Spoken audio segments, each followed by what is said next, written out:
In this Math 30-3 trigonometry video, we will be reviewing cosine law and sine law, focused on how to choose which formula to determine unknown side lengths and angle measures in non-right triangles. These are the formulas we've been using. As you can see, we have two formulas for solving for unknown side lengths, so we need to be able to know which is the right formula to use.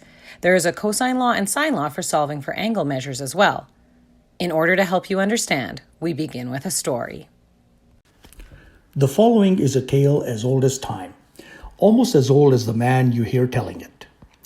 Ms. Majot found herself out on a walk, as you do during these contemplative times, and while walking the path around a stormwater pond, she looked across the calm, glassy surface of water to see none other than Mr. Kapoor. They waved to each other, making sure to keep a safe social distance. But it got Ms. Majot wondering, how far apart were they? She proceeded to look across the pond at Mr. Kapoor while aligning her orienteering compass that she just so happened to have brought on her walk around the neighborhood with her. Reading the degrees on the compass, she set off walking on the path at an angle of 37 degrees. Mr. Kapoor left a beautiful chalk drawing for Ms. Majot and set off on getting home to his lovely wife and children.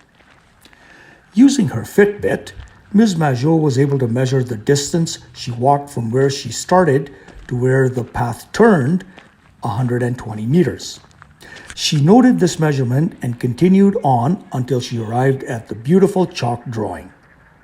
The distance from the path turning until the chalk drawing was 80 meters. Ms. Majot raced home to overlay a triangle onto her path using technology and proceeded to fill in the known angle and sides. In order to solve for the unknown distance that Ms. Majot and Mr. Kapoor stood apart from each other, she now had a decision to make: cosine law or sine law. Do we all remember this triangle from the previous video? Of course we do. And of course we remember that we used the cosine law to solve for its unknown angle. Well, when we were solving for this unknown angle, no matter how we labeled the triangle, we could use the cosine law formula solving for angles. The conclusion then is that when the given information is all three sides, we use cosine law to solve for any of its unknown angles. What if the given information is two side lengths and an angle measure? We encountered this twice in the previous video: cosine law solving for a side, or sine law solving for an angle. For the top triangle, you can see how the given information, two side lengths, and the angle measure between the sides works for any of the cosine law formulas solving for a side, but won't work for sine law solving for one of the missing angles because we don't have an angle-side pair where both the angle measure and the side are given. Conversely, for the bottom triangle's given information, two side lengths and an angle measure not between the sides doesn't work for cosine law since we need the measure of the angle across from the side length we're solving for. But the sine law formula solving for an angle will work. So in general, if we're solving for an unknown side given two side lengths and the given angle is between the sides, we use the cosine law solving for sides.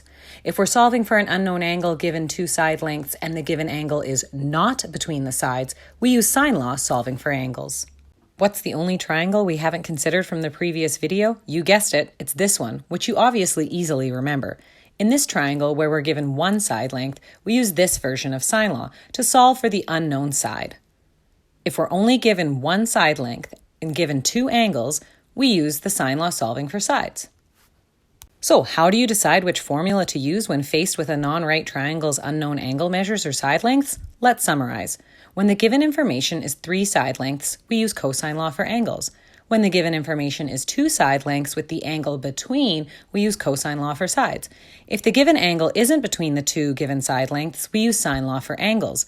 If we are only given one side length, we use sine law for sides. It might be simpler to say, when we can't use cosine law, given three sides or given the angle between two sides, then we use sine law. Ms. Majot definitely didn't have three known sides, so couldn't use cosine law for angles. Since she didn't measure the angle between the two distances she walked, she didn't know an angle between two sides, so she would not be able to use cosine law for sides either. When you can't use cosine law, use sine law.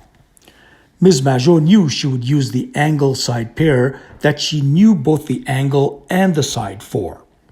Since the distance between Mr. Kapoor and Ms. Majot was one of her unknowns, she could not solve for the angle of the path turning, so Ms. Majot settled for solving for the unknown angle across from the other known side.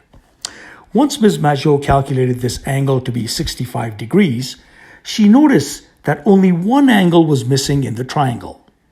Since we know that the angles in a triangle add up to 180 degrees, she subtracted 180 minus 37 minus 65 equals 78. Whoa. Let's add some explanation to that. Since we know that the angles in a triangle add up to 180 degrees, well, we do know this. Technically, the triangle sum theorem states that the sum of the three interior angles of any triangle is 180 degrees. Any triangle. In English, the angles in a triangle add up to 180 degrees. Well, this also means that we need to introduce another scenario as to when to use cosine and sine law formula possibilities. How many are we up to now? Here's this triangle. It's only from a few minutes ago, so hopefully it's familiar. Yeah, well, this triangle was the one that we used the sine law to solve for its unknown side. Let's demonstrate this whole 180 thing by pretending we didn't know the 40-degree angle, but we were given these two angles. It might appear that no formula would work. We don't have 2 or 3 sides, so cosine laws are out. And if we don't have any angle side pairs where we know both the angle and the side, sine law to solve for an angle side is out. Or is it?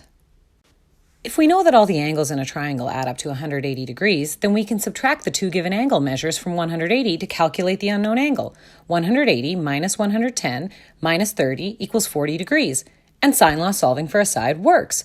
So even if the angle measure across from the given side length is not provided, we can subtract the given angle measures from 180 so that the sine law formula solving for an unknown side can be used. Even if we hadn't known the 110-degree angle, it might again appear that the sine law formula solving for a side wouldn't work, since we need the angle across from the side we're trying to solve for. But if we subtract 180 minus 40 minus 30, we would now have the angle across from the side we're solving for. So if the side length we're solving for appears not to have the angle measure across, being given two angle measures means we can subtract them from 180 to calculate the angle we weren't given. Remember, we can subtract angles from 180 in a triangle when we are given 2 angles out of 3. And now, Ms. Majot's known information included an angle between 2 sides. She proceeded to use cosine law for sides to figure out that she and Mr. Kapoor were 130 meters apart on that beautiful day they walked and waved to each other. The end.